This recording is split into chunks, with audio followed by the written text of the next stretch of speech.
Basebetsi ba masepala o mathateng a ditjhelete wa kopanong ba hula ka thata ka ha e le bona ba amehang haholo ke ditlamorao tsa kgaello ya ditjhelete ba qeta dikgwedi ntle le ho fumana meputso ya bona. Masepala ona o hloleha le ho lefella dipenshene mmoho le medical aid. Sena se entse hore bo masepaleng ba bang basebetsi ba fumantshwe dipakana tsa dijo ho ena le meputso. Phepetso e kgolokgolo ya masepala ke hore ha ena sesosa sa tjhelete, ha hona dikgwebo tse teng mono. Mokgatlo wa basebetsi wa SAMU o re o felletswe ke tshepo mmusong. O bolela ha mmuso o hlolehile ho fetola maemo a bo masepala ba hulang ka thata.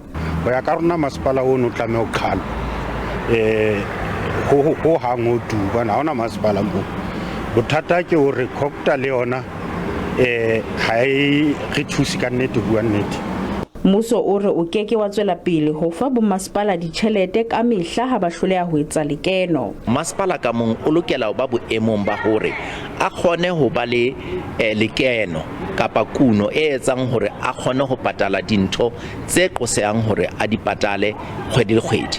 Molekodi wa dibuka tsa ditjhelete tsa Kane Maluleke o entse tlhokomediso ka maemo a putlameng a ditjhelete bo masepaleng ba province.